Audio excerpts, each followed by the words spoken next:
মানুষকে চেনা করে দাস।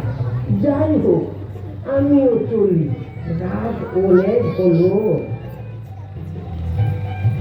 কথাটা এক্ষুনি মেজবাবুকে বলা দরকার। যদি টাকা পয়সা হাতে নিয়ে পালিয়ে যায়, অবশ্য আমাদেরই ক্ষতি হবে। অবশ্য চলে গেলেও লাভ, একটা ভাগ কমে যাবে।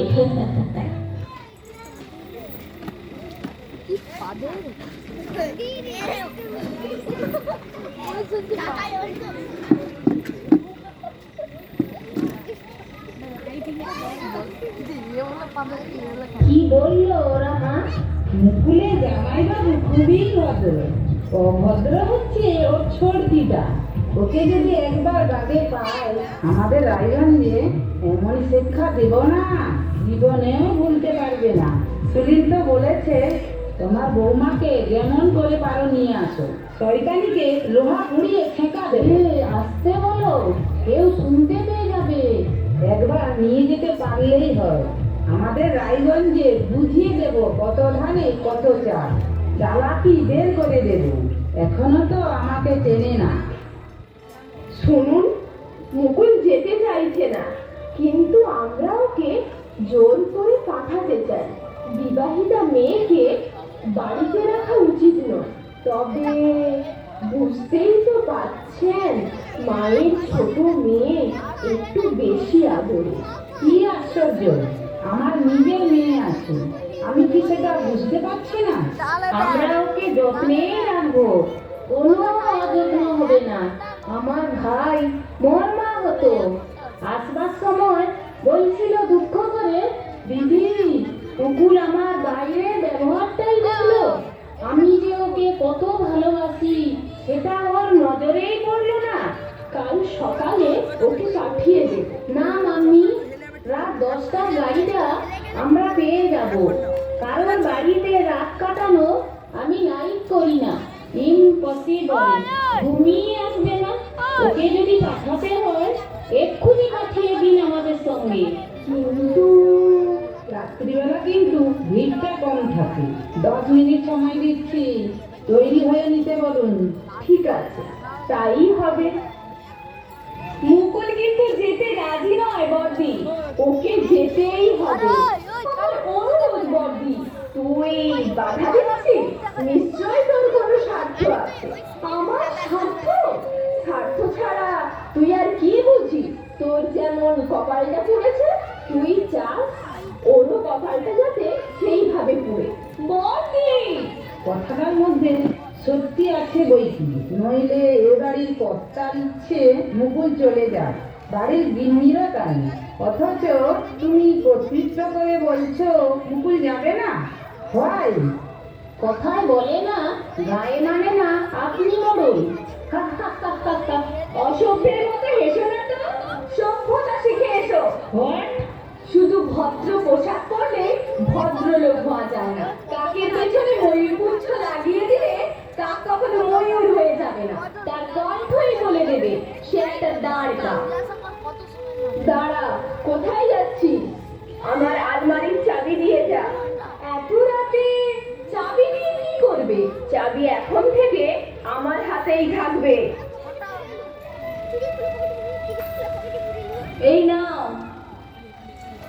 আমরা তাহলে বাইরে যাচ্ছি, আপনি তাড়াতাড়ি মুকুলকে পাঠান।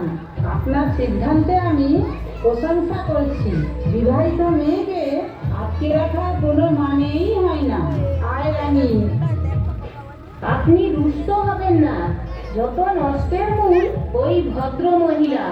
ওই ভদ্র মহিলা নিজেকে কি না কি মনে করে, হতো আমাদের রায়গঞ্জে এর পাইয়ে দিতাম।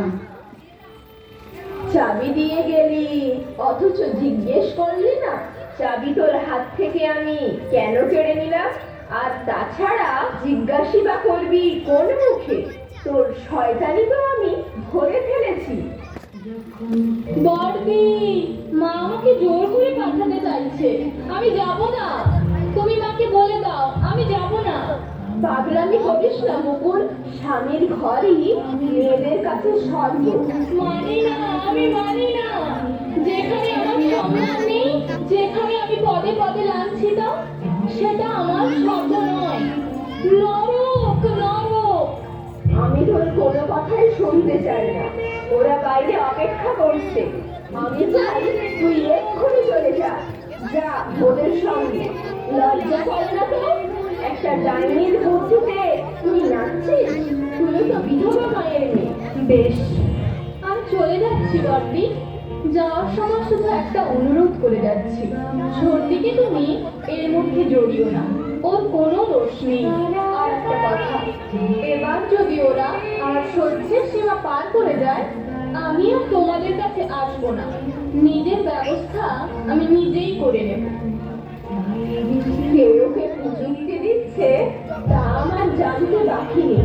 দুধ কলা দিয়ে কাল সব পুষেছি এতদিন। টাকা পয়সা যে কত হাতিয়ে নিয়েছে ভগবানই জানে। ও বলে না, আমি আজ তোমার কাছে শোবো না। আহা, বলোই না শোবো তোমার কাছে। না। বাহ, কতদিন শুইনি, আজ আমি নিশ্চয়ই তোমার কাছে শোবো। মন্টুকে তুমি জেঠুর কাছে পাঠিয়ে দাও। কি গো, বলছো না কেন? ও বড় মা, বড় মা গো, ও বড় মা। আমার মাথা গরম আছে নুপুর, তুই চলে যা তোর মায়ের কাছে। কখনোই যাব না। কেন যাব? মন্টু তো বেকার ছেলে, ও পারে না জেঠুর সঙ্গে ঘুমাতে। আমি শোবই তোমার কাছে। আশা করে এসেছি গো কাছে দেখে নাও, হৃদয় না জননী বড় আশা করে এসেছি গো কাছে দেখে নাও, হৃদয় না জননী বড় আশা করে এসেছি গো কাছে দেখে নাও। বলেছি না চলে যেতে।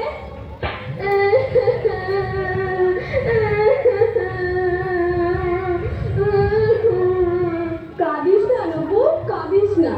না, কাঁদবো না। বড় মা কেন শুধু শুধু আমায় মারবে? কি করেছি আমি? কেন মারবে আমাকে?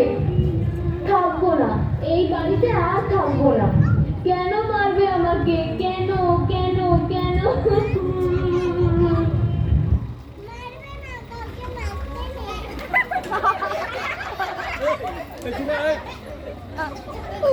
আসছিস কেন?